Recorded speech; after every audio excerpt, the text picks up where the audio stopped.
Now, the former trustee of one of the world's oldest breastfeeding charities claims it is being destroyed from within by trans ideologues. Ruth Lewis says she stepped down as a trustee of Leche League after calling for biological men to be excluded from its services. She joins me now. Ruth, good afternoon to you. Hello.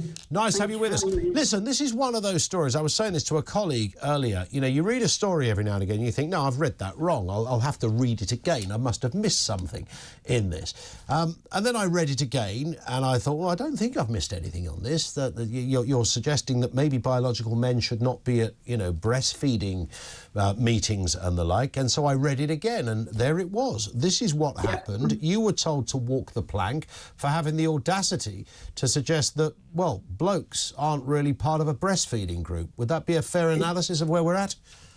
Pretty much, yes. I didn't actually resign from Leche League. I was booted out first as a breastfeeding counsellor by the international organisation, along with some of the other trustees.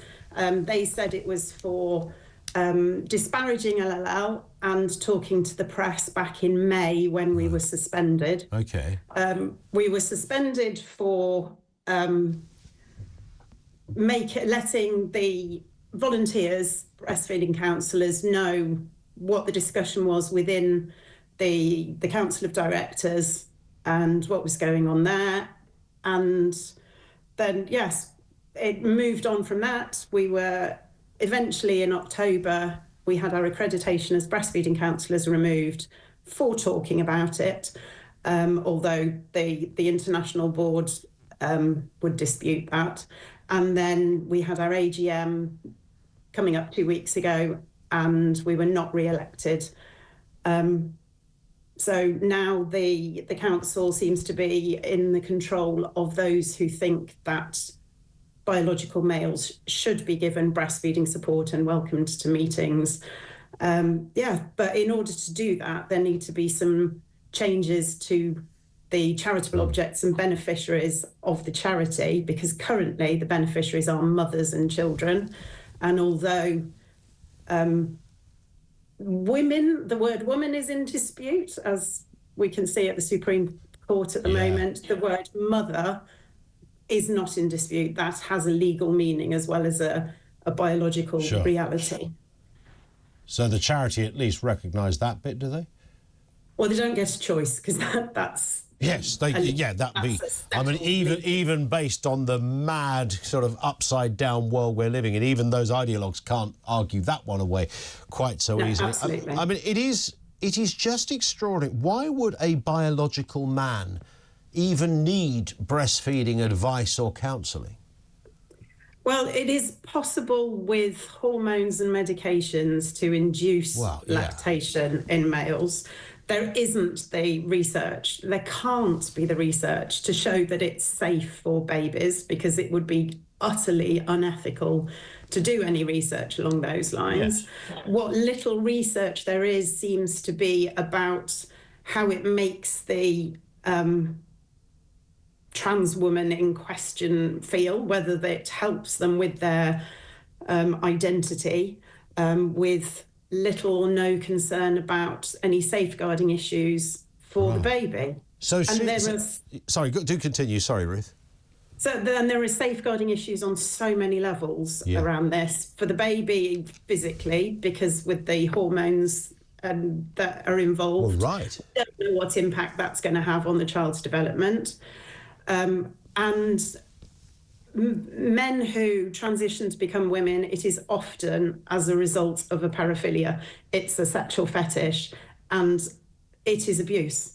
I spoke this morning to some members of a small group who have a wonderful website called the Children of Transitioners. They are absolutely horrified.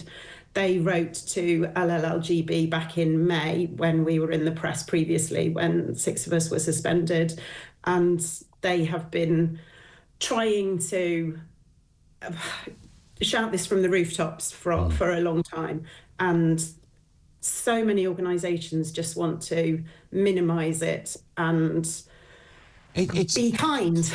Well, but yes, and I think you've hit on something there, because some organisations think, oh, it's a bit like, I don't know, racism or homophobia or sexism. Spoiler alert, it's not. It's none of those things.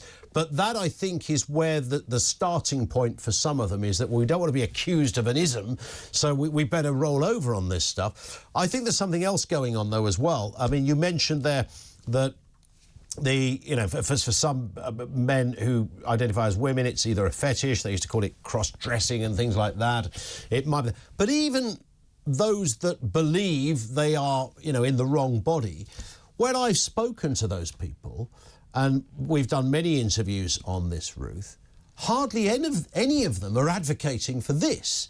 No, absolutely. Most are actually saying, no, I'm not asking for this. It's almost a group outside of that, like the directors of charities or people sitting on boards. For some reason, I don't know whether there's a secret voice that pitches up somewhere while these people sleep and tells them, you better go full on trans on this, because otherwise people are going to think you're a horrible person. No one will. Where is it coming from? I don't know. We have in LLL before I was booted out. There have been, that I'm aware of, 2 or 3 occasions where a trans-identified male has got in touch wanting support with lactation. But the thing is, any male who wants to lactate and breastfeed, in inverted commas, a child, it is not about the baby. It is either Correct. because... Yes, how could it be about the baby? There are a number of possible issues. Obviously, the worst of those is because it is a fetish, which I think everybody would be completely and utterly clear is utterly abhorrent. Yep. It could also be because they want to use that child as a tool to affirm the identity of being a woman, Correct. Being a mother. Yeah. Again, that's abuse. There's the idea that it could be that they want to bond better with the baby. But again, it's not about the child, it's about the adult. It's about them, yeah. Absolutely. But anyone can see that, can't they? I mean, it's, we have... hope. Yeah, I mean, it's sort of up there. I keep seeing things on social... I'm sure you've seen it as well, Ruth, but trans women who are, talking about having period pains as well. There's another confusing one. It's like, for goodness, really? Again, another spoiler alert, you haven't got any period pains because it is impossible for you to have a period pain. I don't know any woman who delights in having period pains. Well, indeed, yes, and certainly advertising it on social media. Oh, I had to lay down for 2 hours because, my period pains this month are so bad, says bloke with beard laid on sofa. There's all of those things going on. But with this, I mean, you've identified it brilliantly, Ruth. I'm both confused and I'm angered, and I'm also kind of devastated to be at this stage of the human race, and we're part of it, that we've arrived where, black is white, up is down, night is day. Nobody could seriously, with a straight face, not agree with everything you've just said, and yet there are people... Unfortunately, not just there are. Well, there are, but how? And they do so not just tacitly, but with the full force of almost as a God-given force, to the point that they will fire people, they will make rules and regulations about it, based on what, at best, one person rang a helpline saying, well, I'm trans, I might need some breastfeeding advice. But we're willing to change that and forego the great experience of people like yourself and others in order to appease that. There's a huge knock-on effect as well, because even if it is only 1 or 2 who want to get that support or come along to a meeting, how many mothers are going to stay away if there is just the possibility of there being a male in that group? And it's mothers who've been victim of male violence, which, I mean, the statistics on that are appalling. It's around 1 in 4, I believe. And it's about the religious minorities who may not be able to, because of the restrictions around their beliefs. And it's just, when you've had a baby, it's a very vulnerable time. Yeah. And breastfeeding goes beautifully smoothly for some women, but unfortunately not everyone. And if it isn't going well, when you're learning to breastfeed, you can't do it discreetly. Not immediately. You get the hang of it and then you can. So women are bearing their breasts in a group setting, and so many would stay away and have emailed to say, what are you doing? I was looking forward. I was looking for groups to go to get support around breastfeeding, and now I can't come to you. So it's not just that there will be a bloke somewhere, or however that man identifies. Sure. It is that there could be that is making it so hard. Have you been able to kind of look in the eye the very people who advocate this stuff within the charity? Some of them. And have you been able to say, look, do you seriously believe this stuff?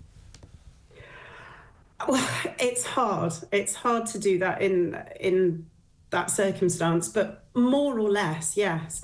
But the way this started for us, when a group of us became trustees back last October, it started because we were checking in with Leche League International, who we are affiliated, or I say we because I still think of myself as part of LLL, even though I'm not. Yep.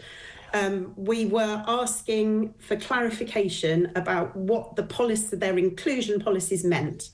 And it wasn't clear to some of us at that point that they did actually mean biological males that we were expected to support with lactation.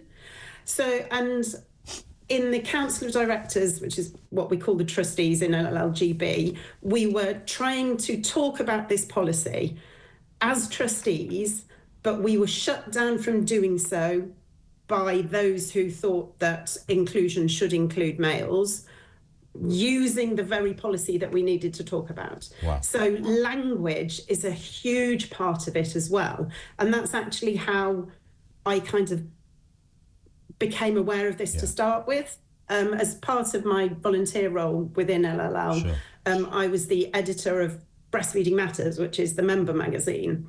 And in there, I noticed more and more that the language was changing, and not from the mums who wrote in with their articles, or very, very rarely, but from leaders who were, in the name of inclusion, starting to talk about breastfeeding families. Well, I don't know about your family, but in my family, I was the one that did the breastfeeding. Sure. My husband certainly had nothing to do with it. No way around that one, is there, really?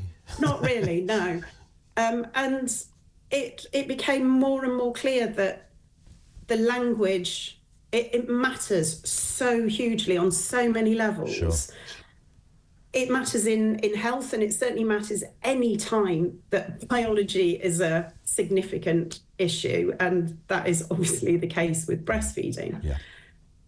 And the idea that it is inclusive, to use language that makes things unclear, is a nonsense. I mean, it is just it's a demonstrable nonsense. There's not even a debate here, but for some reason, I think, you're right. It's the word inclusion. Some people, I think, use it in whether it's a charity committee or a board or a company. Some people use it because they think it is the right thing to do, because they don't, as I said at the beginning, they don't want to appear to be horrible, even though no one's asked for it. They'll still do it. Other people, I think, they're sort of wedded to the idea of showcasing their sort of virtuous whiskers on these things and preening them and saying, look what I've done, it's like, but that's not inclusion. There's a level of abuse at stake here. Of course, it could be, Ruth, that we're both talking nonsense here, because as we speak, the High Court or the Supreme Court are trying to work out what a woman is. Now, if somebody had said to us even I'm tempted to say 50 years ago, even 10 years ago, that the Supreme Court are having a case to establish legally what a woman is, you'd have thought the world had gone absolutely bonkers. Yet here we are. This is actually happening as we speak. Yeah, I was watching it before I joined this. Before I joined you, I was watching the live stream. And in fact, Leche League GB, we got in touch with Sex Matters on the advice of solicitors, because earlier this year we got a KC opinion to help us understand the legalities of what implementing the inclusion policy that was being handed down by Leche League International would mean for LLLGB, with beneficiaries being mothers and children as they are. And we shared that Casey opinion with Sex Matters because I knew that they had permission to intervene. So, yeah, and what they are talking about directly affects things like breastfeeding groups, where it should, you would hope, absolutely be single sex, because the absolute insanity of what they are trying to decide is that if you used the single sex exception to have just women in your breastfeeding group, you would have to include a male who had a gender recognition certificate, but could not include a female who had who was identified as a trans man, who had a gender recognition certificate, who had given birth and was breastfeeding. So it is such a nonsense. That is just extraordinary. Yeah, until they have a case deciding what a man is, I guess. Well, I think it's the whole, if you've got a certificate that says you're the opposite sex, then for legal purposes you are. And therefore, if you're using the law to have that single sex space, then at the moment, I think what one side is trying to say is that's fine. But when you look at it in the context of breastfeeding, I don't think there's a clearer example. That is just, it's extraordinary. Listen, Ruth, I'm sure we will speak again. It's been great to hear your story and talk around this one as well. Ruth Lewis, she was a trustee with a breastfeeding charity and was told to go, basically, because she didn't agree with the idea that the charity should be supporting men in this. Men looking for... Men don't breastfeed. And if a man identifies as a woman and then someone has a baby, because he obviously can't have the baby either, so he's not given birth, somebody else has given birth but says he's the mother, and then wants to take a sort of an experimental drug or a hormone that means he can lactate. I'm sorry, that is abuse. You don't monkey around with that stuff. That isn't about, sure, what is best for the baby, right? You've got to vote on this one. What is best for the baby? Do we try giving a man a drug so he can sort of loosely produce some sort of type of milk, as distinct from natural breast milk from a mother? Do we do that? Is that okay for the baby? Is there enough evidence on all of that? Are you okay to... I mean, anyone that thinks that should not be in charge of a baby, frankly, surely. I don't know many doctors that would be comfortable with that.